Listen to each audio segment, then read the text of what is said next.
അങ്ങനെ കുറച്ച് നാളിന് ശേഷം ഞങ്ങളുടെ യൂണിവേഴ്സിറ്റിയിൽ നിന്ന് പിന്നെ ഒരു ഫീൽഡ് ട്രിപ്പിന് പോകണം. ഒരു 3 ഡേയ്സിന്റെ പരിപാടി. അപ്പൊ ഞാൻ ഇന്ന് കാണുന്ന കാഴ്ചകൾ ഞാൻ നിങ്ങൾക്ക് കൂടി കാണിച്ചു തരാം. വായോ. എനിക്ക് ഫസ്റ്റ് ലൊക്കേഷൻ ഒരു പൊടിക്ക് ഇൻട്രസ്റ്റിംഗ് ആണ്. കാരണം എന്താ വെച്ചാൽ ഇവിടെയാണ് the magic of beer begins. അവിടെ ഞങ്ങൾക്ക് ഇൻട്രൊഡക്ഷൻ ഒക്കെ തന്നെ ഒരു പുള്ളിക്കാരനുണ്ടായി. പുള്ളി ഞങ്ങളുടെ ബിൽഡിങ്ങിന്റെ ഉള്ളിൽ കയറ്റിയപ്പോൾ എന്റെ പൊന്നോ, യമണ്ടൻ മെഷീനറീസ് ആയിരുന്നു ഇതിന്റെ ഉള്ളിൽ ഫുള്ള്. എന്നിട്ട് ആ പുള്ളിക്കാരൻ ഞങ്ങൾക്ക് പറഞ്ഞു തന്നെ എങ്ങനെയാണ് ബാർലിന്ന് ബിയർ ഉണ്ടാവുന്നത് എന്നുള്ളത്. അപ്പൊ ഈ മാൾട്ടി യൂറോപ്പ് എന്ന് പറഞ്ഞ കമ്പനിയാണ് വൺ ഓഫ് ദ മെയിൻ ന്യൂസിലാൻഡിൽ ബാർലി പ്രോസസ് ചെയ്ത് സെല് ചെയ്യുന്ന സപ്ലൈ ചെയിൻ കമ്പനി.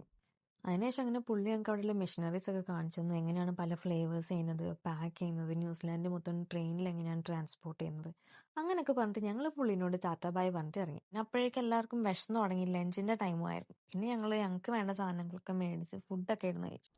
എന്നിട്ട് ഞങ്ങളുടെ നെക്സ്റ്റ് ഡെസ്റ്റിനേഷൻ ഒരു ഫാം ആയിരുന്നു. മറ്റൊന്നുമല്ല, ഫാമാണ്.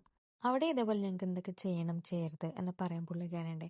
പിന്നെ ഫുഡിനിടുന്ന ക്യാപ്പൊക്കെ തന്നു. ഞങ്ങൾ അവിടെയുള്ള മെഷീനറീസും അതിലെ ചെറിയ പശുക്കളിനെയും വലിയ പശുക്കളിനെയും എല്ലാത്തിനെയും കണ്ടു. അപ്പോഴേക്കും തന്നെ എൻഡ് ഓഫ് ദി ഡേ ആവാറായിരുന്നു. പിന്നെ ഞങ്ങൾ നേരെ ഹോട്ടലിലോട്ട് പോകാന്ന് പറഞ്ഞപ്പോൾ എൻ്റെ എക്സൈറ്റ്മെന്റ് ആണ് നിങ്ങളെ കണ്ടത്. അങ്ങനെ ഹോട്ടലിൽ എത്തിയപ്പോൾ അത്യാവശ്യം നൈസ് ആയിരുന്നു. അപ്പം ഞാനും എൻ്റെ ഒരു ഫ്രണ്ടും കൂടെ മാത്രമാണ് ഇത്തവണ റൂം ഷെയർ ചെയ്യുന്നത്.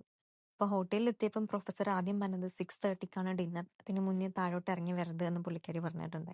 പക്ഷേ ഞങ്ങൾ ഒരു 10 minutes to 6:30 ആയപ്പോൾ തന്നെ ഞങ്ങൾ താഴെ ഇറങ്ങി. പിന്നെ ഞാൻ ആ വെയിറ്റിംഗ് ലോഞ്ചിൽ ഈ ഒരു ആർട്ടുണ്ട്. ഞാനിതിന് കുറേ നേരം നോക്കിയിരുന്നു, പക്ഷെ എനിക്കൊന്നും മനസ്സിലായില്ല.